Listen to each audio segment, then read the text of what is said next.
There are a lot of things you can ask yourself while you're working on a game. You can ask yourself what the game is and who the game is for, what the game is supposed to do, but I think the biggest question you can ask yourself is always going to be why. Everything sucks. Everything is terrible. The indie-apocalypse is here. We're all doomed. Pack up your stuff. Go home. This is all worthless. So I don't even have a proper script for this, but I do have a pop filter and I haven't uploaded a video in a while, so why not? So to get started, when I was very young, I played games like Serious Sam, Insane Aquarium, Feeding Frenzy, all that sort of old games, you know? And, you know, I enjoyed them a lot. I used to, you know, exploit the free trial system. That's a whole other tangent. Then the advent of Steam was cool because I couldn't take care of DVDs at that age. So I, you know, had Steam digital distribution. It was really cool. So you can get the idea. I've been playing video games for, you know, I want to say the better part of 15 years. Well, obviously not 15 years, probably like 13. And this is usually why I need a script for these things, because I didn't need to do that calculation. But either way, they've been hugely influential in my life. In 2008, I made a rubbish Flash game, and it was Flash. It was, you know, proper Flash, called Catch a Button, and the objective was to click a button that would move along a predefined path, and that's it. That's all you had to do. I also got a bunch of games blammed from Newgrounds around the same time period, but I uploaded Catch a Button to Kongregate, and you can't delete stuff from Kongregate, so it's still there. Over, you know, the next few years, I tried to learn Unity a few times, gave up, got bored.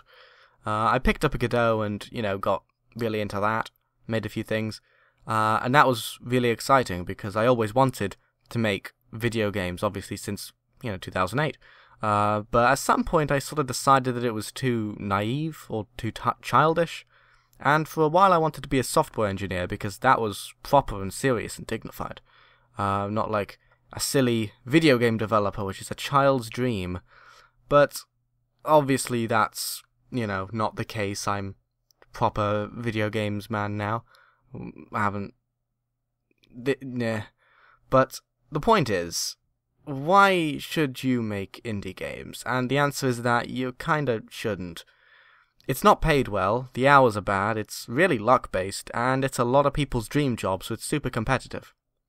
There's only maybe one situation where I can advise is pursuing game development, which is if games have been really influential on your life, or if you have some kind of personal connection with the medium, or if you're stuck like me. I would love for my dream job to be sustainable and easy. If I did go into software development, I could probably keep the job. It would be stable, steady, not particularly interesting, I'm sure. And I wouldn't always have to take it home. But with game development, you very often do have to take it home, and at least in my case, you can't get it out of your head even in downtime. The reason I can't is because video games are cool as hell. They're the best. They're better than every other medium, objectively. This is objective now. But the point is, I don't want to live a boring life as a software developer, and I don't mean to say that software developers are inherently boring or that the practice is inherently boring. I just mean that, for me, I'd be pretty bored, and I couldn't imagine myself being restricted like that in a sort of office environment, and not being able to actually do stuff. That's the same reason why I don't really want to join a AAA studio, because that's also game development. But I also really don't want to do that, because, again, there's not really as much creative freedom there. Indie development is basically perfect. I get to make video games, and I get to make a lot of the decisions. I get to make a video game that I want to make. I don't get to program for a video game, which I don't really have any design say in it. It doesn't sound exciting. It defeats the purpose. And even if this video game thing fails, it's still a lot better than trying to, you know, just do a menial job. As I said, software development, and I can't imagine I'd ever regret trying to actually, I can't imagine I'd ever regret trying to be a game developer, even if it fails. In fact, if I went just straight to software development, I'd definitely I'd regret the fact that I wouldn't have tried. Because it could be really good. It could still be really good. so far it has been really good, and I haven't actually done anything yet, so I guess that's good. So all in all, I guess the answer to the question, why should I make... It's a very loud car outside. I guess the answer to the question, why should I make video games, is in particular because making video games is something which I've always wanted to do, and I feel like a certain part of me would die if I didn't pursue it.